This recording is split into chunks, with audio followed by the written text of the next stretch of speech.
Hello, everyone, and welcome to Dr. Emmet Emery Sr. You Better Stand Your Watch Leader and Leadership Podcast. I talked about having a series of podcasts for Black History Month. The first podcast was about barbers, the impact they have within the Black communities, and where they are now among the Black community. The second series, I talked about the Black church and what it means to the community. And I asked the question, why are the younger African Americans pulling away from the church? This last segment for Black History Month is going to touch an area, the third area, that has a great impact within the Black community, and that's sports. For some in the low-income areas or a lot of the projects, the Black communities, the only way out was through sports. You out of 100%, I'd say 1 or 2% got out academically. The other 98% could have got out academic if it was based upon street smarts, but it wasn't. It was based upon book smarts. And at the time, those communities, they was pushing you through the schools. And a lot of times, the text material that you had, you might have had it, sharing it for 3 or 4 years. So baseball, volleyball, basketball, and football, and track and field was the means of getting out of the community. So my last segment is going to be on basketball. I got 2 individuals here. We're going to talk about basketball. Both of them are LBs. Both of them pretty tall. Back in the days, I might be able to take them. But I don't think I can do it now, but I do got an LB that can.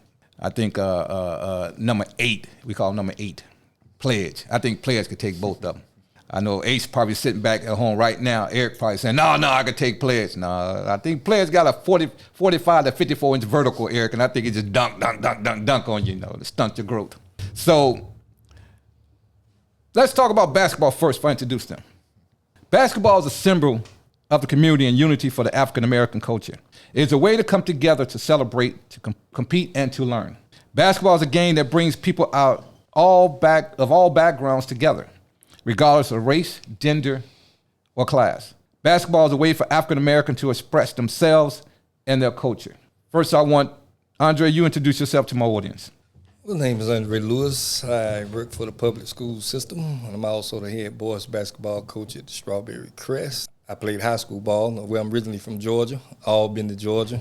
Home of the did you say Albany? Albany, Georgia. Home of the University of Westover High, 4-time state champions. Played college ball at Western Kentucky and Southeastern Louisiana, and a couple years overseas in Germany. So right now I'm just giving back to the community, giving back to the game that paved the path for me. Forgot something. But I forget. I am married to the Dr. Felita Lewis. And there we go. 2 kids, Jason and Jordan. Jordan is a freshman at HCC, and Jason is a freshman at Strawberry Crest. And both of them are participating in basketball. And you're a member of what proud organization? And I'm a member of Kappa Alpha Psi Fraternity Incorporated. All right. Fall 23. Right. LBs and Sands right here. Uh-oh. Now you're ready to talk. Gary, introduce yourself to my audience. Hello, everybody. My name is Gary Green. I am originally from Tampa, Florida. Went to King High School. Graduated from USF Bulls. Go Bulls. Ranked 25th in the country right now. Men's basketball. Oh, yeah, throw that in there. Absolutely. Played high school basketball. Was, first team all county, all that good stuff. And then I had opportunities to play in college. Did not take those opportunities because I was a What state you play high school? Here in Florida. Okay. Yep, here in Florida. You wasn't at Albany, whatever? No, right near Tampa, down the street in Tampa Terrace. Don't mispronounce the city, man. It's Albany. But I got my coaching start while still in college by working as a practice player for the women's basketball team there. So I got a chance to be up close and personal within practices, seeing how coaches move, how they design practices, push players, all that good stuff. So after following that, I ended up getting a job at Santa Fe College as assistant coach. So started there and then moved from there to Lynn University as assistant coach. Left there to start a family and went into the girls Nike EYBL circuit. And that's where the majority of my major experiences have come from. So I'm just happy to keep giving back to the girls in the community, and hopefully my daughters can follow in those same footsteps at one point. Missed something. Also a member of the prestigious Kappa Alpha Psi Fraternity Incorporated, member of the Fall 23 Conclave line, along with my amazing LBs here. It's such a great fraternity. They had to do what? They named it twice, right? What? Name it twice. Ooh. Yes, absolutely. Those who don't know, Kappa Alpha Psi is also Phi Nu Pi. Now, you better say something about your wife before we leave this right here. Also happily married to Dr. Chanel Green, 2 beautiful daughters, Gabby Green and Zoe Green, also a brand new puppy, Max Green. Thank you. This dude said his puppy. Everybody got to get a shout out. Some of the biggest battles of desegregation happened not on the streets, not on the bus, but on the courts. Before the civil rights movement, African-American basketball players were fighting for their space in the sport. This was the Black Fives era. Fives referred to the starting 5 players on the team, and Black Fives was used to describe an all-black team early in its history. You guys familiar with the Black Five? I think my Black Five was the Fab Five in Michigan. Might be a little bit before my time. The era began in 1904, only 13 years after basketball was invented by James Naismith, a physical education instructor, on or about December 1st, 1891. Basketball was introduced to the black community by Edwin Bancroft Henderson, a physical educator working in Washington, D.C. He discovered the game during his summer section at Harvard University. Everyone look at Harvard University as just being lawyers and high academics, but they found basketball there. Soon, organized teams began to form. The first was the Smart Set Athletic Club of Brooklyn, which was formed in 1907. More teams began to assemble throughout the East Coast. The St. Christopher Club, an Alpha Physical Culture Club in Harlem, New York City. The Washington 12 Streeters in Washington, D.C., and the Macelios Athletic Association in Pittsburgh, Pennsylvania were some of the first teams. Now, they was borrowed from the whites-only gymnasiums and athletic clubs. Black Fives team played in church basements, armories, meeting halls, dance ballrooms, and rooftops of department store. I mean, they any place they can find the hoop, they hooped. Rather than just isolated basketball games, these bona fide events also involved music and dance. Before and after games, during the age of jazz, a celebration that sounds like the NBA All-Star Weekend. We just got together and have a good time. Just like having a cookout? Exactly. The basketball player introduced a new style of play described as the run and gun. No, Magic Johnson now introduced a run and gun with the Lakers. This was done with the Black Fives way back when. It was showtime. The game was reportedly faster, more paced, and exciting compared to the more instructed and deliberate style of white games. The pick and roll and the goal of freeing up outside shooters were generated in these leagues. That surprised me. Me too, yeah. When I read that, on how intelligent they was back then. They basically invented the pick and roll. They invented it. And then it kind of went away. Yeah. And then it came back a little bit later. The intense game play drew larger interracial crowds. And ticket sales skyrocketed in the early 1920s. The Black Fives was helping dissolve social stigmas that African Americans were lesser people.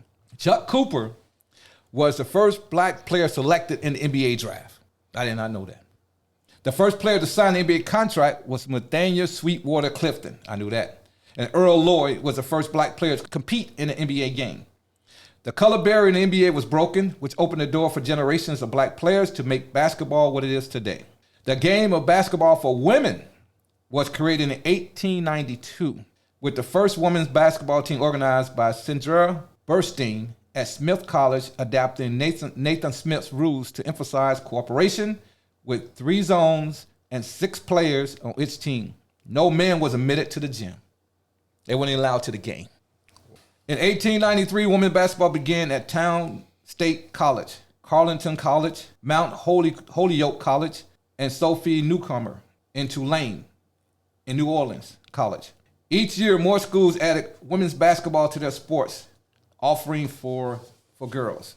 The Amateur Athletic Union, AAU, conducted the first national men's basketball championship in 1897. The first AAU women's national basketball championship started in 1926. Why did I mention AAU? Because both of these gentlemen coach AAU. Starting with you, Coach Andre, what is the difference in coaching AAU versus coaching high school? It just depends on the coach. Like, I do both So it's an easy transition for me to going from high school to AAU, because AAU, you're supposed to have the elite players. So during the summer, you know, there's skills. So you coach boy or girl? Coach boys. Okay. Yeah. So they're supposed to be elite because there's really not that much practice time. You may practice maybe once or twice a week. So you try to get those kids that are already prepared and kind of well seasoned due to the fact that you don't have that much practice. And when you get to the game, only thing you're doing is putting in the system. And now they're playing in front of more college coaches these days. And then there's also coaches that like to stack teams to just get the talent and, you know, and go from there. But we're into, like, I coach with the Skills Center, and we're big on development. So we get kids from 2nd, 3rd grade, and if they stay up in the program, you know, it's a development program. So when we do go out on the road, college coaches are looking for kids who know how to play basketball. But you said that the AAU gets more college coaches. So does that mean that that player is more successful getting a scholarship through AAU versus actually playing the sport in high school at the gym? Right. That's where the game has evolved. It's a business now. So it's about getting the kids the opportunity. So when we came up, there was one camp that I remember, it was the Dave Crowder camp. Who was we? Well, you're a little bit older. So, and I put that, we grew up in a bubble. Mm-hmm. So right now we're in the social media era. But we grew up in a bubble. Only thing we knew about was the players that was in our era. Right, right. And you had to be the best in your area to go during the summer and play against these other guys that you read about. Mm-hmm. Now you see everything. You see where the best players are in California, in Germany. You know, they have access to all this stuff. So we used to go to the Dave Crowder camp, take a bus load from the South, and University of Cincinnati had about 16 courts in there. And you had over 800 college coaches. So that's where all the college coaches would come in and choose their players. And then back then, college coaches actually had to come to the gym to put eyes on you, to recruit you, because you didn't have all this and meet with your parents at the parents' house and your house. So the way the game has evolved, now it ain't too much about what you know, it's who you know to get that information to those coaches, because they have access to many kids now. But also back then, I'm staying with you with boys, come and get with Gary with girls. Also, it was a stigma that the top basketball players was either Midwest, North, East, West, and the only thing you got South was football players. So how difficult was that for you and the players down South to be seen in that sport? Well, actually, the area that I grew up in, it was basically an athletic town, and we had a good era of basketball from the mid '80s all the way up to now. So ourselves, I played with a guy named D'Antonio Wheatfield who ended up being a McDonald's All-American, but he was 6'7", 6'6", 6'7" in middle school. We had another guy named Melvin Drake, 6'6", 6'7", that was in middle school. So that was the draw. And we got another guy named Tiny that was our LB, that 6'8", 6'9". I throw him in there. And then it was just the network with the coaches, with the connection with some guys up north to bring those guys down and see all the talent in the area. So you had to communicate with someone up north to get them down? Coaches. Our coaches did. Okay. Yeah. All right. And then it just came a breeding ground for basketball talent. And then but in the 80s, you was at the forefront of all that, the Midwest, the East, and the West, identifying the basketball player South, because Barkley, I heard, was pretty good in high school, but he didn't really get seen until he got to college. Jordan was pretty good in high school, but he really didn't get seen until he got to a major college. Those are major colleges they was in, and that's how they got seen. So it's the high school. Dominique Wilkins got seen in high school, but he really wasn't heard about until he got to college. Well, where's Dominique? So that goes back to that bubble. West Virginia. Yeah, but that goes back to that bubble. Right. you're attracted to the schools that you know about in your area. Correct. So then it made it easier for them to recruit. Now, when we expanded and went up north to Cincinnati, to the University of Cincinnati, now that allowed a whole bunch of other schools to see and started coming in and recruiting down south. Yeah, because ain't nothing else you can do in Ohio but to go other places and recruit. Right. Especially back then, that was in the early 90s. I would think back then also, like with coaches, they just also didn't really know what to do, especially if you're a high school coach and you're just doing it for the actual supplement and not doing it for like something bigger than just an extra piece of income, you know what I mean? Because there are some coaches who coach for the love of it and really want to see their players keep going. There are some coaches who are just doing it just to do it. So if you just are unlucky enough to get a coach who isn't about trying to get you to the next level, like many people have probably heard stories of, where they're not sending out game film, they're not sending out game tapes, links to this, schedules, you're just not going to get the feedback that you're looking for. And some players just leave high school feeling disappointed or unfulfilled moving on because they just didn't get that exposure. It wasn't like that in my era, and Midwest and East and West Coast, because you're competing. So the coaches always had to make sure they got a game plan together to beat the next school, because those city schools so close together. So you're kind of trying to beat the next school to get to the city finals, then go downstate where you're competing. So the competition was real tough in the city. I don't know about the country area. The college coaches was at the high school games. Right, they had to come and put their eyes on them. They came to the high school games, and AAU was pretty much just a Harlem Gold Tunnel show. Yeah. Because it wasn't all that big back then, AAU. The high schools was what they was coming to see. Right, they was coming to the AAU is now, like you said, and that's where the coaches go now. And a lot of other stuff is going on with AAU with trying to money and all other stuff that I'm not going to get into because I don't know everything. But it is a business, and like now they have live peers. So it ain't like college coaching just come out when they want to.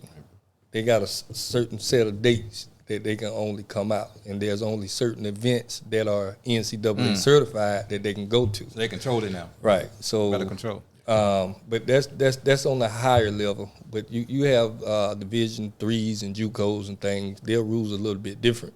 But those major NCAA. Right now you can market yourself. Right. The Division I schools. Don't know about Division II and III, but Division I you can market. Because you look at some of the people now, they're making more money in college. They're probably making the pros as far as the female side. Absolutely. Now getting to the female. Now what he states pretty much was the male. It's more difficult for females because a lot of the coaches not coming down from the Midwest to see females play in the South. Correct. And the females not getting the notoriety that the males do. Because we already know that the pay is different. So you can take a person that's in high school on a male level, and they'll say they go straight to the pros. What they said, Kobe was drafted out of high school, and we had a couple. Janae O'Neal was drafted out of high school, and we had a couple more. Well, you never heard a female going WNBA out of high school. They got to either finish college or come out early. When they come out early, they don't get the money that the guys get. Especially now. Yeah. So how difficult is that to coach a female, get them focused on the game, knowing that in 4 years they might not still be playing the game? 4 years of high school, 4 years of college. Well, for me, if I'm coaching high school kids, right, and we're trying to get them ready for the next level, obviously the carrot in front of them is the college scholarship, right? When you're coaching on the college level that I've seen, the carrot is a little bit smaller, but you have to recruit the kids that don't need that carrot in the first place. You know what I'm saying? Once you get to the point where you're trying to motivate just them to work hard, you've already lost half the battle. And I think you know that, and you know that also. So when you get to the college level and you're really trying to build a team, the team has to be built based on kids who want to compete. At the college level, there's no room for trying to pull you along. There's no room for trying to convince you to practice hard. There's no room for trying to get you to want to play at a certain level, at a certain pace with a certain effort. It's different coaching high school kids because the carrot is there. The prize at the end of the journey is there, being a college scholarship to a top 10, top 5, top 25 school. Our girls at Essence have the blessing and the luxury to have choices to choose from those type of programs. See, but if you look at from his perspective with the males, back then the males wasn't academically ready.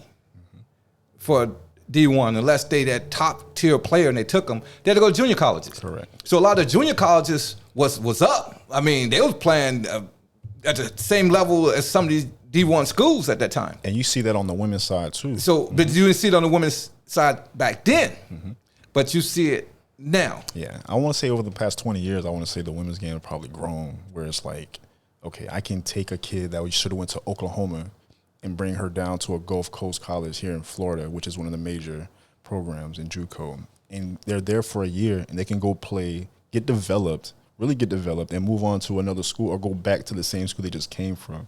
And they're confident that they're going to be ready to play and contribute. Interesting you said that, because my daughter went to Tulane for a year as a freshman year. Things didn't go right, didn't play the style of ball that she wanted to play, and she wanted to go sit out for a year and play at Florida Gulf Coast. I didn't want her to sit out a year because she really didn't get the time she should have got her freshman year. So she went to JUCO. Guess what that fool did in junior college? What was that? She got Junior College Player of the Year, both of the Junior College Player of the Year. She was first team all junior college. The junior college scene on the women's side, especially in Florida, is super competitive. It was competitive. The conference she was in, She was down with Chicola. So she in Chipola. So she was playing in the Panhandle Conference. She was in the Panhandle That's the Conference. most competitive conference in JUCO in she America. was on a team that had just won the championship the year before. Right, and they weren't scheduled to go back again. She led them back to the championship. So if you're a Division I player and you're looking for a JUCO playing in the Panhandle Conference with Chipola, this was a while ago too, so the school may have changed. Okaloosa Walton. Yep, they was there. They changed to Northwest Florida. They changed the name. Gulf Coast. She was at Gulf Coast. Pensacola's up there also. I think there's one more that's Tallahassee. Tallahassee, yes. Any of those 5 schools you go to, and you're a woman or just trying to get better and move on, those are the 5 schools you want to go to. In Florida, there's other schools you can get to make it happen, but those are premier. Competitive. That's the most competitive conference. That's close to D1. Absolutely.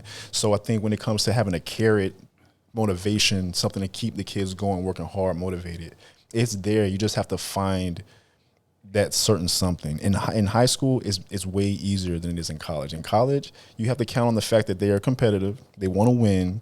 They're looking to be a part of something bigger than themselves and also leave a legacy for the people that's coming behind them. Once you recruit those things, then you'll be good to build a program that can last and keep winning. So also the difference in high school and in college, also high school, you just picking players at your school. Correct. When you get to college, you picking kids that's going to fit your program. Correct. Well, right now in high school, you ain't picking kids in your school. Oh, yes. You picking kids that you see on the AAU circuit that you think gonna better your program at your school. Some people can't get away with that. That's right, but see, Coach being modest, that's what happened to him. He has some good players, some big, tall players on his team that compete down low, and they left and went to other teams because they played good AAU ball. And I want to give a shout out to the Lion brothers, our Lion brothers, because we all came together and we supported Coach Andre during this season, this high school season. He has his up and downs, but he still had the talent from coaching to get them boys to do what he wanted to do. Not only was they competitive on the court, but he's being modest again, but he don't say how competitive it was in the classroom. So you can't get to college unless you got the grades. It's not like back in the day you can go to junior college and then they push you through junior college. You go to junior college now, you got to graduate. You got to work in junior college, absolutely. Well, junior college is tough. Exactly. It's just like D1 because you got to be able to play. Exactly. You got to be able to play. And I think one of the major things that a lot of kids are shocked by is the level of play in junior college. Number one, they don't know that there's other athletes at that level that are better than them, number one. And number two, they don't understand how much in the classroom they really got to work and study, because we've gotten kids from up north, from down, pretty much anywhere, and they're just seeing how many hours of study hall we have them doing. And it's that first month, it's a struggle. I mean, we literally have to change their behavior and the way they're thinking, and just change everything about them just to get them on the page of a college level athlete, because they just don't see it because it's junior college. What point did you stop your workouts? As a coach or as a player? As a coach. Did I stop my workout? When you stop your workout? When you've been there for an hour, you've been an hour and a half, when you feel that the kids are tired, when you feel they got the concept, you feel they're not getting the concept? Well, actually, you can be in the gym pretty much year-round now. So in the fall league, you're working on your conditioning, you're putting your systems and all that stuff in. So by the time the season start, you should be rolling and well polished. Now you're just waiting on your football players, if you do have football players, to come in and get active. But it's usually about 2 hours. Because back then, and when you played, and when I played, the workouts were just like a game. Right, because we were competitive. And so is it like that now? No. It's different. No, it's totally different but I understand the era. This is the social media era. Back then, we didn't have nothing to do. You know what I'm saying? We didn't have all the video games and all that type of stuff. So whatever you wanted to do, you had to go outside. We had Pac-Man. We had Galactica. That's a tar. that was a tar. But anything like all the training and stuff that they do now, if you think about what you did as a kid outside, you were training. Yeah. Climbing trees, jumping fences, running back and forth. Just running, racing, but everything was competitive back then. But now it's not like that. Yeah, because back then we used to walk to the liquor store, you walk to the grocery store. You walk to the walk now. Another side of that is that we were forced to go outside to see our friends. Like, we had to go to the courts to go see our friends. Like, I had to go to the rec center to go hooping and go see my friends. Now they don't have to do those things to see their friends. It's just online. Everything. But most importantly, and you two can answer this question. Back then, PE, physical education, was a requirement. It was still a requirement now. It's still a requirement. Yeah. Some people said that they don't have to take physical education. In middle school, when I was a you have to take hope. See, right? So there's not physical education. So you can get out of PE, and there's kids who fill out PE waivers in middle school to get out of PE. In middle school? Yeah, middle school. Hey, but then we only had PE. Now you got soccer, volleyball. Right. You can weight lift and get to pick and choose. We had basketball. We had softball. We had dodgeball. Yeah, dodgeball as a class. That's amazing. Yeah, we killed each other. We had little hard balls too. We had a soft volleyball with little hard brown balls. Dodging bricks out there. It's the city of Chicago. I mean, we used to play softball in the snow. What? It was when it got ice. We played football right on the concrete, right to school. Yep. That's the city. We played on dirt courts. Yeah. We played on dirt courts coming up. We didn't do that. With that slick ball. Yeah, you from Chicago. Yeah. See, I'm from Albany. we had the goal in the yard. We didn't have cement streets till later on. Probably when I got to high school, they paved our roads. But we had a basketball goal. We played on dirt court. That grass was beautiful. But after about a month, all you saw was a dirt spot. And that's where we played. I'm thinking, I don't understand how the men's practice is not tougher and competitive when the women will bring guys in to play against them to make it tougher. Yeah, that's how I got started. Absolutely. So that's why, and so you have to be doing something in your practice to make them tough, because they compete on a tough level when they go out there and play. Well, it's a mindset now. It's a mindset thing now. They're not built like we were mentally. built. Then mentally have to go through all the things. Because we didn't have to. They never told us the why. Right. Now you got to tell them why they're doing certain things. Right. And so we wasn't raised with silver spoons and stuff in our mouth. And we always want to provide. Well, you from Alabama, so you raised with dirt in your mouth. Georgia. Oh, my bad. Got crimp some tide over here. We go Dogs. So, Gary. Yes, sir. How you implement a coaching philosophy that promotes the expectation of school athletics and activities? It's having open dialogue and communication with athletic directors, teachers, just support staff, just the school community itself. I think once you get there. What do you mean teachers? Isn't that timely? And No, not at all. I think at that point in the year of basketball, you've developed relationships with people. You've been communicating. You're understanding the expectations that people have for their students who are your student athletes.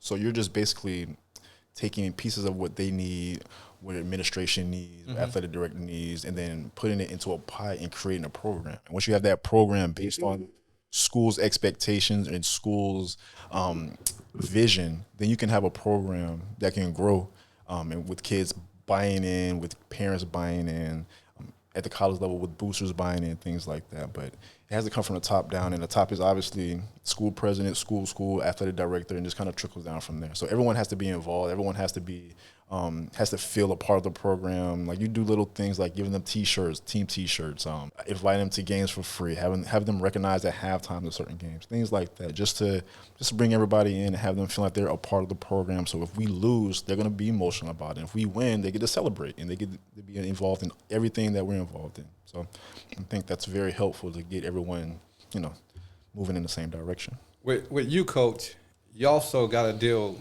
on the men's side with booster clubs and things that nature, involving more of the community, because it's male. Females don't get a lot of that. Right. How do you do that? Piggybacking on what the question I gave him. Well, that's by choice. Like Hillsborough County is a big area with 29 high schools, so that varies in the area that you're in. So what works at my school may not work for a Middleton or a Blake or what have you. But we have we're community. Why wouldn't it work? Because your school has not been in existence longer than those schools? No, I'm not saying it wouldn't work. You still have your program that's going, but as far as the support system, like the school that I'm at, it's a highly academic school. And you basically have to, I started the program, so it has been built to where.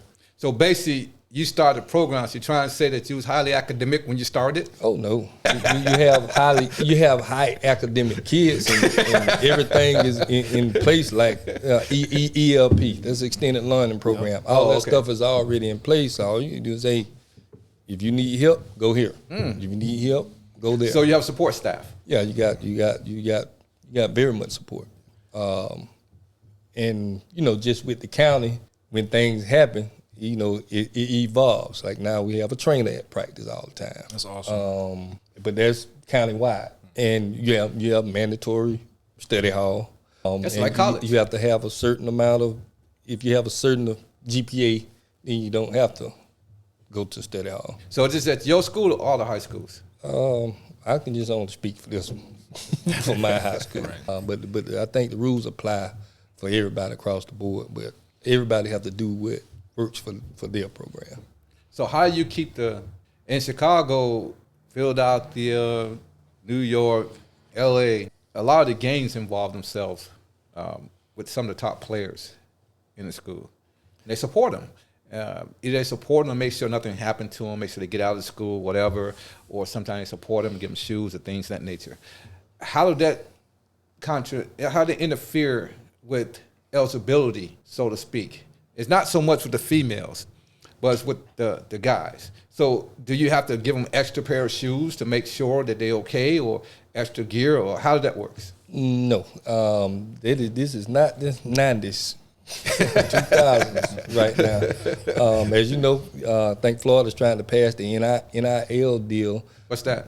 That's the name, image, and likeness, where they can be sponsored, like the college is doing, get paid like the college is doing. But I don't see that being a problem here and in this era, as far as gangs and stuff being involved and betting on games and things of that nature. Like I said, this is like a social media era. But gambling is legal in Florida. Yeah, but not on the high school. Well, some people probably do it on the high school. But it's more of the parents now than the gang being affiliated. What do you mean by that? It's more of the parents, because you have some parents that are hostile, and you have parents that think their kids are better than others, and it can be toward a coach. If they think their kid is good and the coach is not playing them, it's a problem. It's an issue. I didn't think that was much of a problem on the organized high school level, but I know it's a big problem on the AAU circuit. So you tell me it's high school too? It's high school too. So how do you deal with that as a coach? Deal with it like it. Well, I can only speak for me. I'm here to mentor, and if you want to be around, to get that, then it is what it is. But the grass is not always green on the other side. So how you communicate with the parent? I communicate with my parents at the beginning of the year. Okay. So they get an understanding from the beginning. They get an understanding from the beginning, my expectations and what I expect. And I don't have, well, just here, don't have any issues during the school year as far as parents, because if a parent asks me a question, they better be prepared for the answer. And I think that's a problem these days. A lot of people are just telling kids what they want to hear. Absolutely. They're not telling them what gonna make them better and the things that they need to do to be successful. Oh, that's a good comeback. I thought you was going to the point where you were saying that you like to strong arm the parent and punk them at the same time. But I'm glad you came back with that one. No. I mean, in a roundabout way, you kind of have to, just because a parent will see a crack and will keep. They won't stop until they feel like they're going to get what they want. I'll still remember. This is middle school, 7th grade. This boy, he tried out. He played all the time. He was supposed to be so good, but his behavior was trash every day.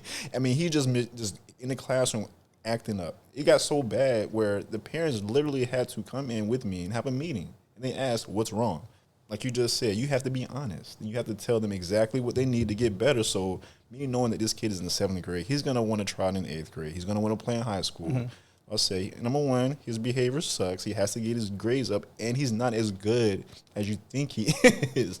So for them, I think they finally saw their little baby boy as not a baby boy, but this middle school kid who needs to be better if he wants to have a future playing basketball. But the energy that they gave me during the tryout, before tryouts, after tryouts, during the meeting was, I'm wrong. My son is the best. I don't care what you're saying. It needs to happen. But like he said, if the coddling keeps continuing, their kids won't never get better. Then they're going to depend on that kid.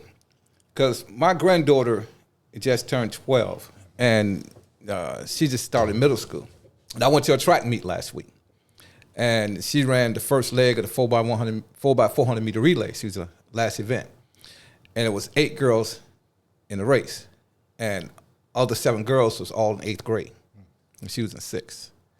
And I was talking to her because I ran track in high school and in college. I was talking to her while she was out on the field, on the track. And I said, just run. My son had already been working with her on techniques, so she knew the technique, but she had to get past the nervous part. So I said, just run, sweetheart. She said, I know, but I'm nervous. See, that there, for her to talk back to me, at the time that she's nervous, that meant she respect me. That also meant I got a chance to talk more. So I told her, run all the way to the 200-meter mark. Just run. Pick up speed at the 200-meter mark, and then sprint it in. She brought it in second. They said it was the fastest she ever ran. Because her dad took time with her, because he ran track when he was in high school and college, and told her techniques, and the fact that I was able to calm her down. I didn't help her race, but I calmed her down. So everything that he put in there, she was able to do it, and she came in. So those kids said that she wasn't that good because that was her 3rd meet, and the 2 meets before that, she wasn't doing too well. So she came out that 3rd meet and took 2nd. Made all them 8th graders look bad. So did that method with the parent, with that child, what was the outcome for that child after you talked to that parent? Well, that year, that season, he didn't play for us. But I did tell him, if his behavior improved, I would let him just be around it. His behavior never improved to the point where I would let him near the team. So I'm hoping for him in the future, he figured it out and understood that you have to have expectations met before you can move on. And to piggyback on what Andre said earlier, if you have a certain level of expectations, like for him, if you have a certain GPA, there's no study hall. If you meet a certain expectations for me, any coach, any team I'm a part of, the same thing is going to happen. But until you meet that expectation, the level and the amount of pushing and coaching and motivating and talking is going to be intense because I have no choice but to get you there. You asked to play for me, and I'm going to get you exactly where I need you to be because I know you can get there. But the expectations are really high, maybe too high for some people. But once they get it, they understand why they were so high. And that were you that aggressive towards female ball players? Absolutely. So you didn't deviate your technique? I learned this from my time with Essence girls basketball. And how much of an impact would that on a female player? It impacts them in a positive way in the long run. But they're very emotional. They are, but if you come to join our program, you understand that already. the way we do things is not a secret. When we're in tournaments, on the sideline, you'll see our director. She's 5'1", name's Kimberly Davis Powell, about here, and she's in players' faces 6'2", 6'3". I told you to, like getting into them, because she knows once they leave from us and they go to college, UF, Florida State. Yeah, but how is that going to impact that player? It's going to impact mindset, because with Coach Andre, it's his high school, so all his players in the same school. With you do more with AAU. You got them from various different schools, different programs, different attitudes, different coaches. So how do you communicate with each one to make them work as one? So it like every player is different. So I'm not going to give a one size fit all method. Buy-in.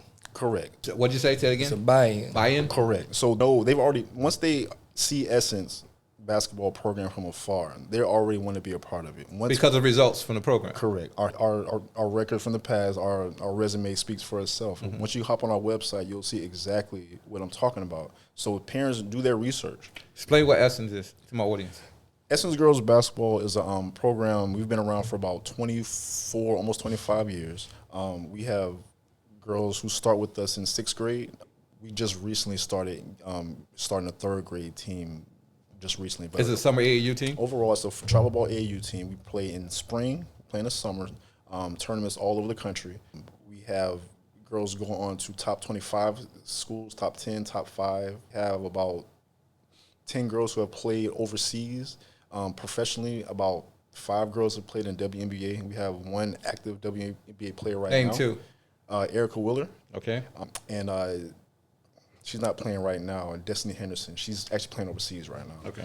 We've had another young lady playing overseas is Maya Dotson. She played at Notre Dame. There's a long list of kids. Didn't Janiyah Parker play for Essence? Janiyah Parker, I believe so. Played at Tampa Tech. Yeah, I think she may have been in between my eras when I was there, but we've had a lot of success. Nike Nationals champions, Nike National runner-ups, Final Fours. It's a major program. So my point for saying, when parents see us and they're approaching us to come play for us, or they come try out for us, we're giving them the full experience all at all times. There's no hiding. We let them know our expectations are here, and if you can't meet that, or you don't want to meet it, or if it's too high, just go play somewhere else. It's okay. You know what I'm saying? But once you are with us and you meet it, we're going to take care of you. You're going to get everything you want and need from us, and you're going to be happy. So basically, you get prepared for the next level. So correct. What he's explaining and how we deal with it, it's just a small fraction. You know, if we are rough, that's only a small fraction of what you're going to get when you get to the next level. Just that's the difference between a high school and AAU. Because my daughter was going to play for Essence. She just played her sophomore year, and Taylor Emery, and she great player, by the way. She, along with Faith Woodard, led that team to state finals, Final Four, and she was going to play with Essence that summer.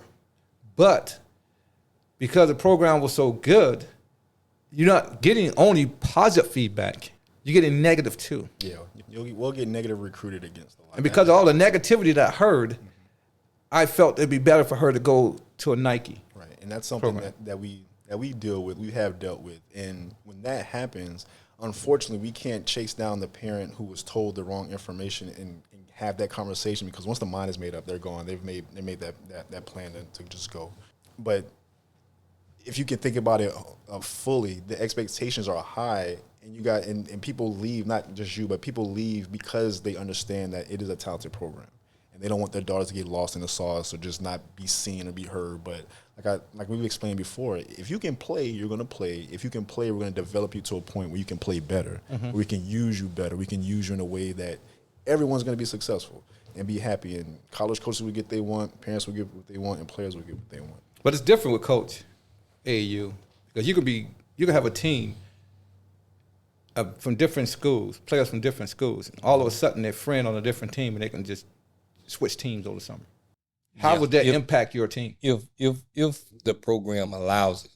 So program can prevent that from happening? Yes, because you have to register your kids. So if they're on your team and that team don't release them off of that roster, they can't just like a high play. school transferring to another school. So I call this the entitlement era.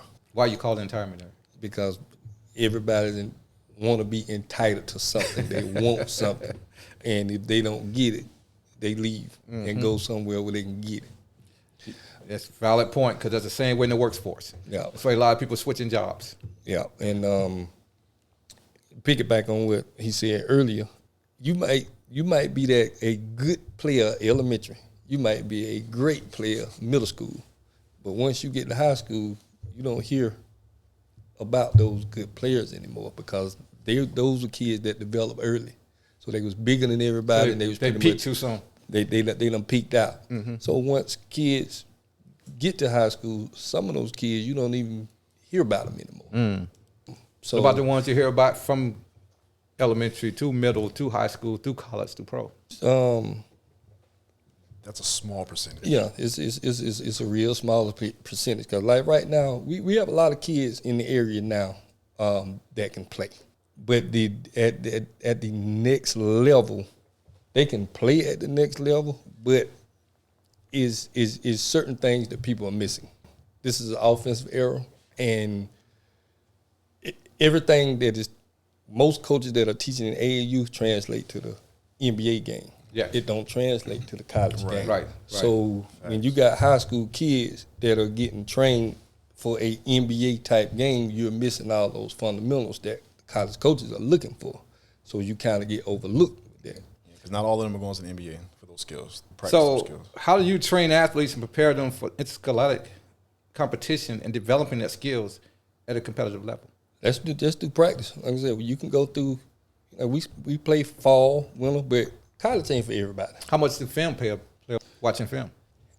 I think that's a big factor. I think film is important because it doesn't lie. Let me say that, because if you have conversations with players and parents about their vision for themselves, like for us, we have conversations like that because we want to see how we should market you to the next level. How do we need to tell coaches how you play? This is a 3-4 who can shoot, but you can't shoot. You know what I'm saying? So we have to have conversations like that.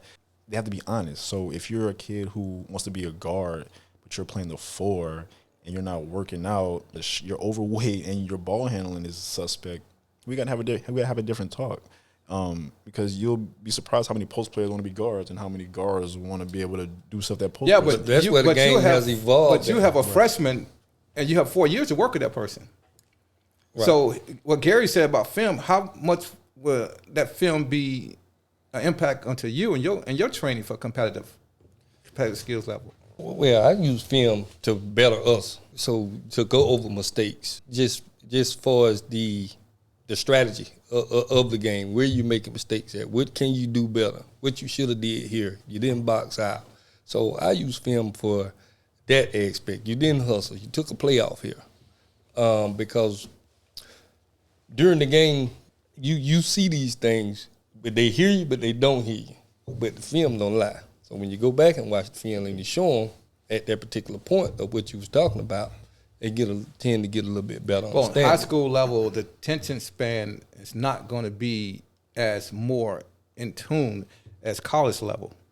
So how you get them kids to stay focused on film and then implement what they saw in film, that you train them to better what they did in film in practice? Well, I put basketball players in 2 categories. Mm-hmm. You got players who playing for the passion, who want to go play college ball. Then you got hobby players. They're just doing it for the hobby. Right. Absolutely. You know, and those are usually kids that they can do enough to help you win on the high school level, but as far as them going to the next level, it's not a shot. So you can identify the difference between the two? Yeah, you can identify. So why would you waste your time with someone for the hobby? You're not, because you're teaching life lessons through basketball. But wouldn't other kids suffer by you spending time teaching life lessons to that one individual? No, it's not the one. It's the whole team. It's the whole entire team that you're teaching the life lessons to, and that's the experience. So that's my drive, to teach the life lessons along with basketball. Now, if basketball is for you, there's opportunities for What you if to that go play person from his basketball freshman afterwards. year to his junior year had to change attitude? You can see that. Yeah, but most of the time, this is just my experience. Most of the time, you don't get 4 years of high school. Right. Here recently in this era, they don't get it until they're gone. So, like now, we're playing in an adult league. So I got some of my former players, and I can use my son for an example. Could he play? Yes, but my expectations of him and the level of mentality that he needed to play at the next level, I didn't think he had it. So this is the route that you need to go. But your son's a freshman, right? He's a freshman. So you're not going to have that mindset yet. But after them 6 months, I guess it clicked. Really? So you And developed then when I went to a couple games that he was playing, and I told him, I was like, if this kid was this kid 8 months ago, we wouldn't even be here having this conversation. But it was the mentality. It ain't like he could play, but he didn't have that mentality, that you need at the next level. Yeah.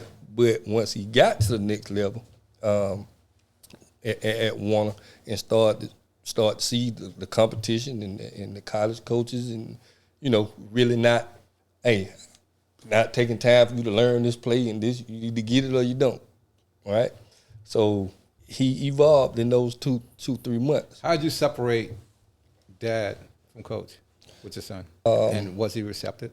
Well, Jordan, my oldest one, he went through it. So now I got What you mean another he went one. through?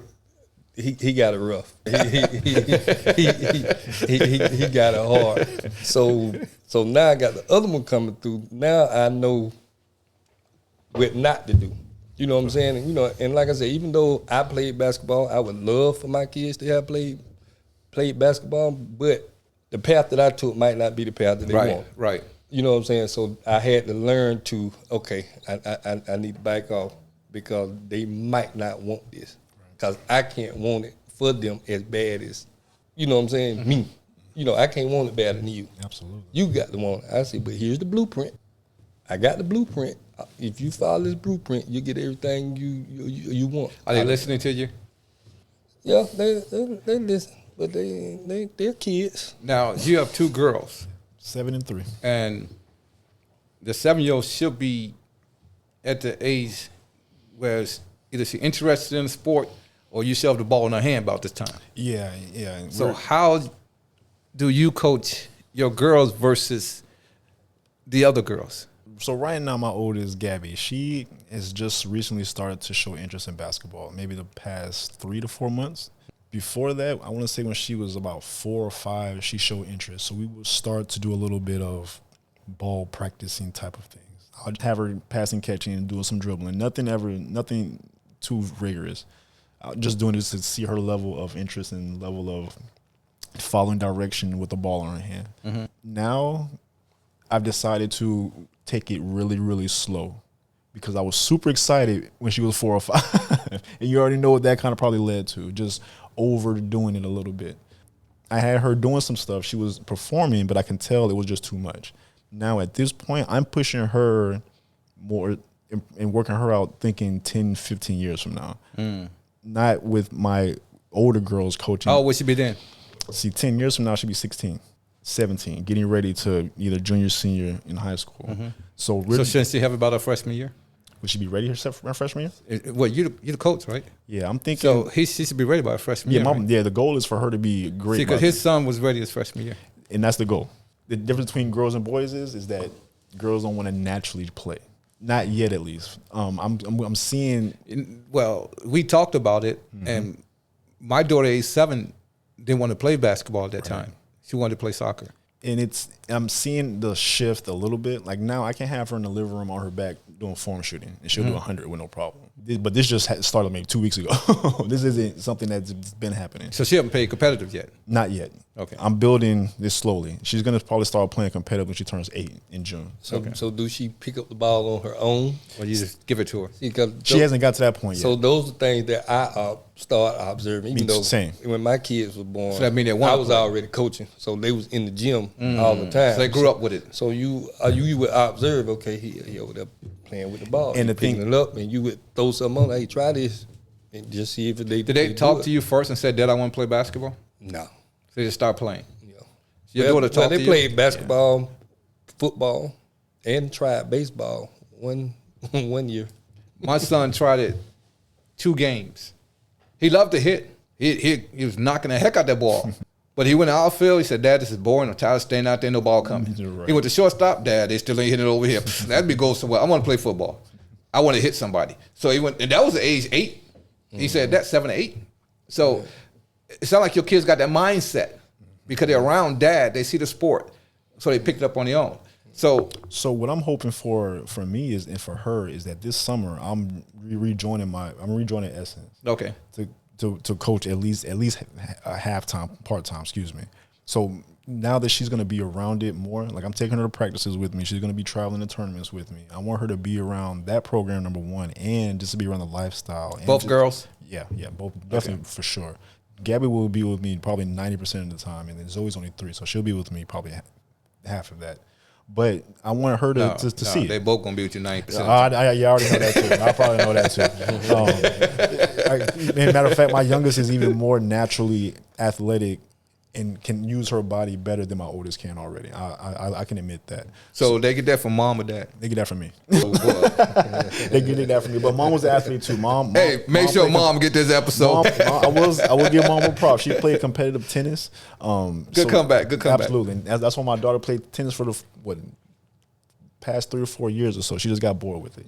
She's at that age. I'm hoping when she gets older, she may want to pick it back up. But if not, that's a tough sport. Fine. It is a tough sport. That's why I don't understand how Venus and Serena was so successful at that sport.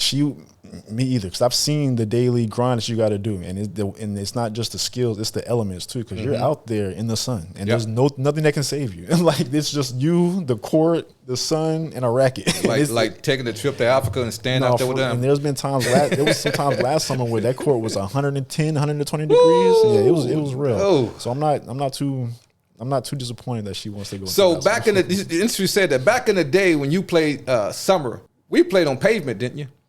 Yeah. Did you play indoors? No, we was outside. Like I said, we was outside. So we had that weather. Or at the gym. So we had that weather temperature. Now, because I grew up, we played summer ball, AAU, we was out on the pavement. Really? Now they in the gym. Yeah, it's an indoor sport. You had them summer programs, and they was at the park. Yeah, it was at the park. Yeah, because I played Park District too. Yeah, at Nucio Park. Yeah, so you did it too. So. Absolutely. Yeah, you was out there. Eat them cold Billy Bowls. For real. But I'll trade you your juice for your milk. I'm hoping that the naturalness of wanting to be around it will come when she's in the gym way more this year. I think that's going to be a big leap in her young hoop career, hopefully. Well, I appreciate you guys coming out. We could have talked for forever. I'm talking to 2 coaches, and in some areas we didn't hit, and we hit it next time. Start with you, Gary. Final words for my audience.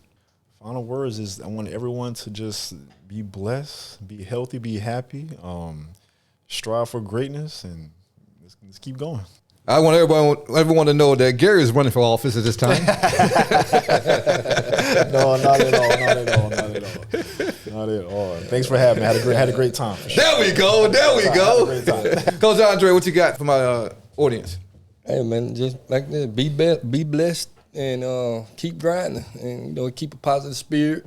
And just move forward. I'm gonna ask one last question to each of you. Start with you first, Coach. Tell me what Black History Month means to you. Black history means just what it says. It's Black history. You have to, dig back into your roots of your ancestors and things of that nature, and see how much where we done came from to where we are now. But we still got work to do. Yes. But there were people, ancestors and things before us that had to go through some rough times in order for us to get here. And what state that we're in. So they're trying to, debacle that. But, kids these days, just got to keep that tradition of keeping up with that history. Dr. Frederick Williams, you hear that big word that Coach Dre just said? Debacle. Yo to Dr. Fred, yo. Dr. Fred is an LB online. Gary, what's your... Can't get right. Yeah, just to piggyback off what Andre said, I think it's both a celebration and it's the opportunity just to get more education, because there's things that I know about that I celebrate, but there's a lot that I don't know that I'm learning every day of Black History Month, and every fact that I get is super interesting to me. So I want to get more. It's also humbling to know that we're at the age that most of the Black history that we're learning, those people have made those contributions during this time. So Yes. A lot of stuff that we're doing now can be seen in the future as Black history. So that's a lot of, it's an honor. Well, thank you guys for watching. This is our last segment for Black History Month. As I go into March, it'll be different segments. I'd like to thank both of my guests for being here, both coaches. You got a perspective from the male, coaching males. You got perspective from coaching females. Now, thank you. I appreciate you. Till we meet again, God bless you, and goodbye.